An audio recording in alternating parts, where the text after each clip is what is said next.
စနေရဲ့အကူအညီနဲ့အချိန်ကျော်လိုက်တဲ့လင်ထန်းတဲ့ပြန်တရိရလာတဲ့အချိန်မှာတော့ထူးဆန်းတဲ့မိမလဲခန်းစားချက်ကိုခန်းစားနေခဲ့ရအောင်ခန်းစားချက်ကထူးဆန်းနေဆိုပေမဲ့အဆင့်90ခွန်အား90ခုခံစွမ်းရည်300နဲ့ရေဘူးလက်စွမ်းရည်1000ထိတိုးရက်သွားပြီပဲဖြစ်သွားတယ်ခွန်အားစွမ်းရည်နဲ့အမှတ်တွေကအတော်လေးတိုးလာပါမယ်ရေဘူးလက်စွမ်းရည်ကတော့ထင်တော့တိုးမလာပဲလင်ထန်းတဲ့အတွေးများနေတဲ့အချိန်မင်းစားတဲ့မျိုးဆက်ရဲ့မွေးကင်းစက်ကလေးတွေအလုံးတည်သွားတဲ့ကြောင့်ကော့ပူရဲကထိတ်ထိတ်ပြပြနဲ့ပြောလာခဲ့ပါတယ်အင်အားတိုးတက်ဖို့အရှိန်ဟုန်နဲ့ဆောင်ရွက်နေတဲ့အချိန်အခုလိုဖြစ်ရမျိုးဖြစ်သွားတာကြောင့်လင်ထန်းကိုယ်တိုင်တော့နားမလည်နိုင်တော့ပဲလက်ရှိတက်မျိုးဆက်မှာခလေး3ယောက်ပဲအသက်ရှင်ကြတဲ့အကြောင်းနမစ်ခင်ကလင်ထန်းကိုအတိပေးလိုက်ပါတယ်ဒါပေမဲ့အသက်ရှင်နေတဲ့ကလေးတွေကနေအရန်အားနေနေတာကြောင့်စိတ်ချထားလို့မရပဲရုပ်ရက်ထားရည်နေတဲ့ရော့တွေ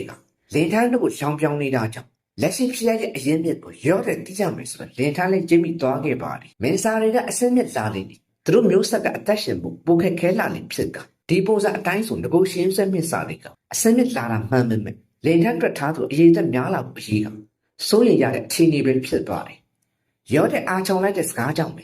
ဒီပြဿနာရဲ့အရင်မြစ်ကိုလင်ထန်းကရှာတွေ့သွားခဲ့ပြီကျေးဇူးတင်ရမယ့်အစားနောက်ကျမှထုတ်ပြောလာတဲ့လူမသားကိုဘကွန်လက်ထက်မသေးုံတမနှိမ့်ဆက်ဖို့ထည့်ပေးလိုက်ပါတယ်တရေဖြစ်တော့လုံးမပေးမယ်ကြောင့်ကြွေးကြော်နေပေမဲ့လက်တလောတိုင်မှာကကာကြီးတိုးပန်ထားတဲ့ရော့တွေကတင်ဆဲရုံကလွှဲရင်ဘာမှမလုပ်နိုင်ဘူးအခုလိုမွေးဖွားချက်အခက်ခဲတာဖြစ်နေရင်မင်းစားတွေကမျိုးဆက်ကိုတီးတောင်ခက်ခဲသွားမှာပဲဖြစ်သွားတယ်လက်ရှိမင်းစားတွေကအားကောင်းတယ်ဆိုပေမဲ့လူသားတွေကောင်းတွေကိုတော့အနိုင်ယူနိုင်အောင်မဟုတ်ပဲလင်ထန်းတဲ့မျိုးနွယ်စုကိုအစမ်းမြစ်ကိုနေလိုက်ရှာနေတဲ့အချိန်ကောင်းဝေရိုင်းရင်အနားကပ်လာတဲ့ငကားကြီးကိုတွေးလိုက်ရပါတယ်ကျန်းတန်းခက်တဲ့ငကားမျိုးနွယ်ဖြစ်ပေမဲ့ငကားပြင်မှာကစမိတ်လိုက်ချင်တဲ့အချိန်ဆိုလူသားပုံစံကိုပြောင်းလဲတတ်ကြပြီအခုလည်းအတီပေါက်ကြီးကတ်ချွင်းနေတဲ့ငကားမှာကမိတ်လေးကြောက်တွေကိုပြောင်းလဲသွားတာကြောင့်ငကားမိခင်သူ့ကိုထွားပြလိုက်ပြီဆိုတော့လင်ထန်းနဲ့အချိန်လုံးမှာတီးလိုက်ရပါတယ်ဒါကြောင့်မဲ့ငကားအကျိုးဆောင်ကိုကျိုးအောင်ဆိုလို့ငကားနဲ့လင်ထန်းတပွဲတလားလောက်နှစ်ပါးသွားလိုက်ရပြီအကျိုးမြတ်ဖြစ်အမတ်တချို့နဲ့စွန့်ရင်တိုးတက်မှုတွေရရှိလိုက်ပါတယ်ငကားမျိုးနဲ့ပေါင်းဖက်ရတယ်ဆိုတာထင်တော့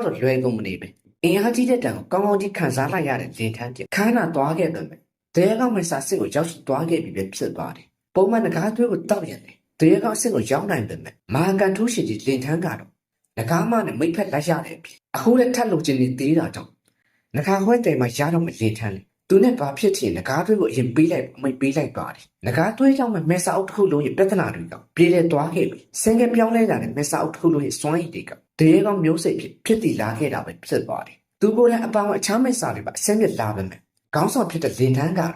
ဒီတိုင်းထိုင်နေလို့မရဘူးရထားတဲ့အမှတ်တွေကိုအသုံးချဖို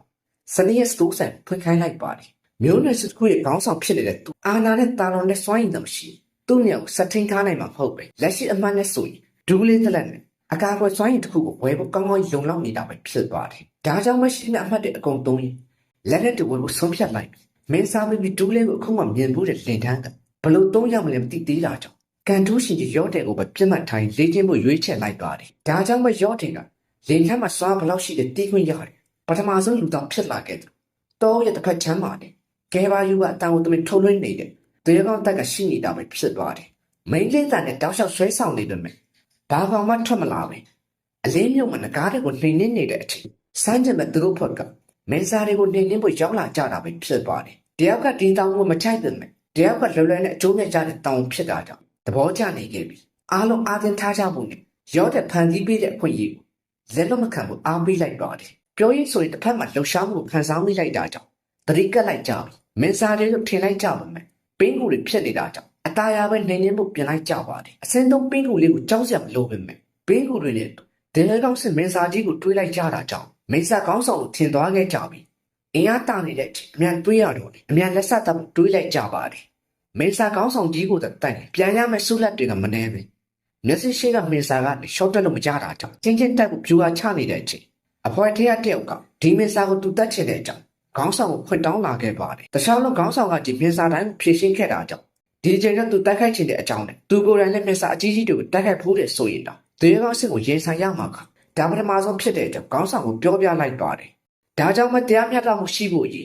်မြန်လက်ဆက်တပ်ဖို့ခေါင်းဆောင်ကအမိန့်ပေးလိုက်ပြီကွန်ပျူတာလည်းပဲစိုးဟိုက်တဲ့တကောင်းသားလေးကတစ်ချက်ထဲနိုင်ပြမယ်လို့တွေးကြော်ရင်အလဲလက်စွန့်ရင်မုံတိုင်းတန်နဲ့စတဲ့တိုက်ခိုက်လိုက်ပါတယ်သူကတော့ပြီးသွားပြီလို့ထင်လိုက်ပေမဲ့လက်လေးဘက်နဲ့မင်းစားကသူ့လမ်းအသားရဖမ်းယူပြလိုက်တဲ့အပြင်အဲ့ဒီလမ်းနဲ့ပဲတံပြတိုက်စစ်ဆင်လာတာကြောင့်အကာအကွယ်ဖွင့်ရအမြန်ခုခံမှုအမိန့်ပေးလိုက်ရပါတယ်မင်းစားတကောင်ကိုဒီလောက်ထိအင်အားကြီးမယ်လို့မထင်ထားပဲအကာအကွယ်ပါချိုးပေါက်ခံရမလို့ဖြစ်နေတဲ့အခြေအနေမှာ အနည်းကတက်ခိုက်မှုတွေဆောင်အဝေးပြတက်ခိုက်မှုတွေကိုအားကိုးအားလုံးမှဖြစ်သွားတယ်ဒါပေမဲ့အချိန်တွေကထင်ထားသလိုဟုတ်မနေပဲကိုရောင်ဖြောက်ထားတဲ့မင်းစားတွေကပါညာသမားတွေကိုအစိုးရပေးလိုက်တာကြောင့်မျက်စိရှိကမင်းစားကတကောင်တည်းမဟုတ်ဘူးဆိုတာသိလိုက်ကြပြီအဝေးပြသမားတွေကိုအလဲမှာစုရင်ကာဝယ်ထားဖို့ကောင်းဆောင်ကအမိန့်ပေးလိုက်ပါတယ်ဘလို့ပဲခုခံနေပါစေအချိန်တွေကထင်တယ်လို့တော့ဟုတ်မနေပဲမင်းစားတွေကအုပ်လိုက်ပြီးထပ်ရောက်လာတာကြောင့်လူသားတွေကောင်းတွေဖို့ချက်ချက်အေးနဲ့တွားခဲ့ပြီတစ်ဖက်သက်ဆန်တဲ့တိုက်ပွဲမှာအင်အားများတဲ့မင်းစားတွေကပဲနိုင်ရရှိသွားခဲ့ပါတယ်ဒီတော့တဲ့လင်ထိုင်းရဲ့ကြီးကြပ်မှုငကားတွေးရဲ့စွမ်းရည်တချို့ကြောင့်တိုးတက်လာတဲ့မင်းစားတွေကလင်ထိုင်းရဲ့အမိကိုတိတ်မနာခံခြင်းကြတော့ပဲအခုလည်းဖမ်းမိတဲ့လူသားတွေကိုစကားပြန်မြောက်ကဝေစုခွဲနေကြပြန်ပါတယ်တိုင်ရင်ခိုင်ရင်တယောက်ကိုလှုပ်ပေးလိုက်တာကြောင့်ဘာဝေစုမှမရမယ့်ကြောင့်တကောင်ကပြောလာပါမယ်လူသားတွေကိုတော့နိုင်အောင်ထားတဲ့သူတို့ရဲ့စွမ်းအားကဘဒုမဲကိုမှနာခံစားမလို့တမန်နေပြီဖြစ်တဲ့ကြောင့်တကောင်ကထပ်ပေါက်လာခဲ့ပါတယ်အတကောင်ပြောတဲ့စကားကိုနောက်တစ်ကောင်ကပါမီးလောင်ရလေပြီးတရေကောင်စစ်မင်းစားကြီးတစ်ကောင်တော့လင်ထမ်းဦးဆောင်တဲ့မျိုးနွယ်စုကပုံကန်စားဖြစ်လာခဲ့ပြီအရင်ဆုံးဒီလူသားတွေကိုဟမ်းမပစ်ဖမ်းဖို့ဆောင်သွားမိတ်ပေးလိုက်ပါတယ်စကားကိုပြန်ရောက်လာတဲ့အချိန်မှာတော့လူသားတွေအများကြီးကိုဖမ်းလာနိုင်တဲ့ဂေါ်ဘုထန်နဲ့ဂေါ်ဘုခွန်တို့အားလုံးကကြိုးစိုးနေခဲ့ကြပြီဒီတော့တဲ့တော်လေးတန်မာလာတဲ့မင်းစားတွေကိုတတိထားမိတဲ့နမိခင်ကတော့လင်ထမ်းထိန်းချုပ်နိုင်ပါမလားဆိုတာအထိပ္ပယ်ပပနဲ့မေကိုထုတ်လိုက်ပါတယ်ခေါင်းဆောင်ရအမိတ်မပါပဲလူသားတက်ကိုစားဖို့ပြင်နေတဲ့ဂေါ်ဘုထန်ကိုကြည့်သူတရင်ယူချက်ကြံသေးတာကြောင့်ဒီလူသားကိုလှုပ်ပေးလိုက်လင်ထမ်းကအမိတ်ပေးလိုက်ပါတယ်ငကိုတဲ့ပုံကံဖို့အစီအစဉ်ရှိနေတဲ့ဂေါ်ဘုထန်တယောက်လင်ထမ်းစကားကိုနားမထောင်တဲ့ပြင်သူ့လက်ထက်ကလူသားကိုလူကြည့်လင်ထမ်းမိမတောက်နဲ့လဲပဲပြန်အာခံလိုက်ပါတယ်ဂေါ်ဘုထန်စကားကိုကြားလိုက်ရတဲ့နမိခင်နဲ့ကောဘုရဲကအတော်လေးတုံးလို့တွားကြပါမယ်ခေါင်းဆောင်ဖြစ်တဲ့လင်ထမ်းကတော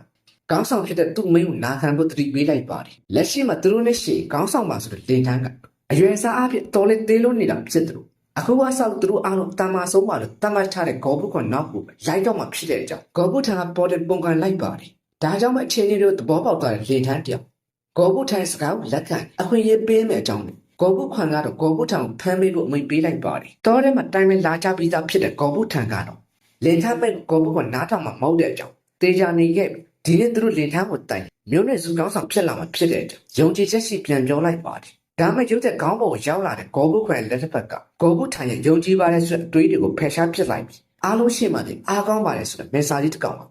်အခြားတစ်ကောင်ရဲ့လက်ချက်နဲ့ပွားကူသွားခဲ့ပါတယ်အစင်းသက်ပြီးတဲ့နောက်ပိုင်းကစလို့အချင်းလေးတို့သဘောပေါက်လာတဲ့ဂေါ်ဘုခွန်ကလင်ထမ်းကိုလည်းလေးစားတယ်အကျွမ်းမဲ့အင်အားကိုလည်းယုံကြည်တဲ့သူတယောက်ပဲဖြစ်သွားတယ်ဒါကြောင့်မှအရင်ခေါင်းဆောင်ကိုအနိုင်ယူရင်ခေါင်းဆောင်ဖြစ်လာတဲ့လင်ထမ်းသူတိုက်ခိုက်ခြင်းတဲ့အကြောင်းသူနိုင်ခေါင်းဆောင်များကိုပေးဖို့လင်ထမ်းကိုစိန်ခေါ်လိုက်ပါတယ်လက်ရှိဂေါ်ဘုခွန်ရဲ့အင်အားက1200ကျော်ဆိုပေမဲ့လင်ထမ်းကိုခေါင်းဆောင်ပြောက်တော့ဒီအင်အားကမှုလောက်စံမဟုတ်ပဲဂေါ်ဘုကစိန်ခေါ်မှသာတေးကြပြီးစားလိုက်ကြဖို့လင်ထမ်းကပြန်ပြောလိုက်ပါတယ်ဂေါ်ဘုကနောက်ကိုလိုက်ချင်နေကြတယ်မက်ဆာတိုက်ကတော့လင်ထမ်းကိုအနိုင်ယူသူမိမတွေကိုသိမ့်ပြစ်မယ်လို့စော်ဩနေကြကြောင်းမက်ဆာရဲ့နှစ်ဖက်ပွဲနေပြီဆိုတာရိမ့်မိလိုက်တဲ့လင်ထမ်းကအခုထိသူ့ကိုတစ္ဆာခံသေးသူ့နောက်မှာလာရကြလက်ဖြားထက်ကမိတော့တယ်ကစားမိတ်ပေးလိုက်ပါတယ်လူသားတွေကောင်းတွေကတော့ဒီမျိုးတွေခေါင်းဆောင်ကလင်ထမ်းလို့လူငယ်လေးဖြစ်လိမ့်မယ်လို့မထင်ထားခဲ့ပဲခေါင်းဆောင်ကအခုလိုအားနေနေသူတို့ထပ်ပြေးဖို့အခွင့်အရေးပဲဖြစ်တဲ့ကြောင့်တွေးနေခဲ့ပါတယ်လင်ထမ်းကြောင့်မတည်သေးတဲ့လူသားတွေမျက်စိရှိမှမြင်ရတဲ့အရွယ်စားနဲ့အနိုင်ဆုံးဖြတ်နေကြတာဖြစ်ကလက်တော်ထောက်ခံအားပေးမှုများနေတဲ့လင်ထမ်းကသူ့နောက်ကိုလိုက်တဲ့သူတွေများနေတဲ့အကြောင်းဂေါ်ဘုခွန်ကတတိပေးလိုက်ပါတယ်နောက်လိုက်တဲ့ထောက်ခံတာတွေကိုအရေးမဆိုင်တဲ့ဂေါ်ဘုခွန်အတွက်အင်အားကသာအရေးကြီးဆုံးဖြစ်တယ်သူ့ဘက်ကပဲတိုက်ပွဲကိုအလင်းမဲ့စတင်လိုက်တာကြောင့်လင်ထမ်းလည်းအတိုင်းရှောင်ပြလိုက်ပါတယ်တော်ထဲမှာတိုက်ခိုက်တုံးတဲ့ဂေါ်ဘုကောင်ကပုံမြန်ပိုးတမလာတယ်ဒါကမှရှောင်ပြတဲ့လင်ထမ်းကအထင်သေးလို့မရဘူးအကွာဝဲတစ်ခုရောက်သွားတဲ့အချိန်မိမို့တုံးထားတဲ့ဒူးလေးနဲ့ဂေါ်ဘုကောင်ကိုပြစ်ချလိုက်ပါတယ်တခါမှမြင်ဘူးတဲ့လက်နဲ့ဖြစ်နေရင်တော့လင်ထမ်းပြစ်လိုက်တဲ့အကွာဝဲကဂေါ်ဘုကောင်နဲ့ရှောင်ဖို့မလွယ်ဘူးဒါနဲ့ခုခံရင်လမ်းကြောင်းပြောင်းပေးလိုက်တာကြောင့်ပတ်ဝန်းကျင်မှာကြီးမားတဲ့ပတ်ဝဲမှုကြီးတစ်ခုဖြစ်သွားခဲ့ပါတယ်ဒါကိုအခွင့်ကောင်းယူလိုက်တဲ့ဂေါ်ဘုကောင်ကမမကြီးရနေတဲ့လင်ထမ်းတေးရခုတ်ပိုင်းလိုက်တယ်မယ်ဓာတ်ပေါ်ရခုတ်အားကိုပါလက်တစ်ဖက်တည်းနဲ့ခုခံထားတဲ့လင်ထမ်းကအနီးကမိတော့ပြစ်ချက်တစ်ခုကိုမျက်နှာတက်တက်ပြစ်သွင်းလိုက်ပါတယ်ဒီလိုနဲ့ခဏကြာတည်ငြိမ်သွားတဲ့တိုက်ပွဲမှာလင်ထမ်းနိုင်ဆိုတော့တေးရသွားခဲ့ပြီသူရှုံးတော့ဝန်ခံတဲ့ဂေါ်ဘုခွန်ကတော့သူ့ကိုတတ်လိုက်ဖို့လင်ထမ်းကိုပြောလာခဲ့ပါတယ်သူရှေ့မှာဒူးထောက်နေတဲ့ဂေါ်ဘုခွန်ရဲ့ပုံစံကတစ္ဆာရှိစစ်တီတော်တယောက်တည်းပေါ်နေတဲ့အပြင်အရင်ဂေါ်ဘုခွန်ကိုတစ္ဆာခံနေတဲ့ကောင်တွေကပါလင်ထမ်းရှေ့မှာဒူးထောက်ရင်တောင်းမှန်လာတာကြောင့်တစ္ဆာမရှိတဲ့ကောင်တွေကိုကြည့်လင်ထမ်းလက်တစ်ခုကိုတွေးမိသွားခဲ့ပါတယ်ရုပ်တဲ့ဒိုင်ယာတွေတက်တာသွားတဲ့ဂေါ်ဘုခွန်ကတော့လင်ထမ်းနဲ့ကုတိုင်းရမတုံးပေးနေတဲ့ရီဖူလဲတို့နားမလည်နိုင်ပြီလင်ထမ်းရဲ့အစီအစဉ်ကတက်ဆာရှိတဲ့ဂေါ်ဘုကောင်ကိုသူတက်ဆာခံပြီးဆက်ထားရင်ကျန်တဲ့အမိုက်ကောင်တွေကိုတော့တခါတည်းရှင်းထုတ်ပြစ်ကျင်တာပဲဖြစ်သွားတယ်ဒါကြောင့်မတက်ဆာမရှိတဲ့ကောင်တွေကိုရှင်းထုတ်ပေးဂေါ်ဘုကောင်ကမိတ်ပေးလိုက်လင်ထမ်းရဲ့အတနာပေးမှုကိုနားလည်သွားတဲ့ဂေါ်ဘုခွန်ကတော့တေတမန်တက်ဆုံလင်ထမ်းကိုပဲတက်ဆာခံမဲ့ကြောင့်ခရီးပေးလိုက်ပါတယ်ဒီလိုနဲ့ပဲစသိန်းသွားတဲ့တက်ဆာဖောက်ပြီးခလေးတွေစီဝါမျိုးခိုင်းလိုက်လင်ထမ်းရဲ့အချက်ကိုဆက်ပြအစီအစဉ်က အတော်လေးလှုပ်ဖြစ်သွားခဲ့ပါတယ်လင်ထိုင်းအစွမ်းညာရင်နဲ့ခေါင်းဆောင်နိုင်စံမြင်လိုက်ရတဲ့လူသားတဲကောင်းတွေကတော့လင်ထန်းကတမ်းမှမျိုးပြောင်းမှုပဲအေပါယာကတော့ဖြုံနောက်တဲ့မိတ်ဆက်ကောင်ဖြစ်တဲ့အကြောင်းရောတဲ့ကိုတတိပေးလိုက်ပါတယ်ရောတဲ့အထင်ကြီးစောင်းနေတဲ့လူသားတဲကောင်းတွေဆိုတာသူမျက်စိရှိရောက်လာတဲ့အချိန်မှာတော့ဘာကောင်တွေမှဟုတ်မနေပဲဓာတ်တော်စမတ်ကိုလည်းမလာတဲ့အရေးကိုတွေးမိသွားတဲ့ရောတဲ့ကတော့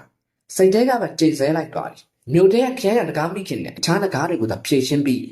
ဓာတ်တော်စမတ်ကိုလည်းဒီညာတိလိုက်လာမှဖြစ်ကမရောက်ခင်တော့လင်ထန်းဖိကောင်းကျေလူကြသေးတဲ့အကြောင်းခေါင်းဆောင်ဆိုသူကထပြောလိုက်ပါတယ်ငကားတဲ့လင်းမျိုးတို့ကိုနှောက်ယှက်နေတယ်ဆိုတဲ့သတင်းကိုကြားလိုက်ရတဲ့လေတန်းကတော့ငကားမိခင်နဲ့သူ့လက်ဝါးရိုက်ချတဲ့ကိစ္စကအလုတ်ဖြစ်နေပြီဆိုတော့သဘောပေါက်လိုက်ပြီငကားမိခင်ဘက်မှလည်းအဆင်ပြေနေပြီဆိုတော့သိလိုက်ရပါတယ်ငကားနဲ့မင်းစာပူပေါင်းရင်သူတို့ကိုလှည့်စားနေတယ်ဆိုတော့သိလိုက်ကြတဲ့အချိန်သူရဲ့ခေါင်းဆောင်ရွေးချယ်လိုက်တဲ့လမ်းက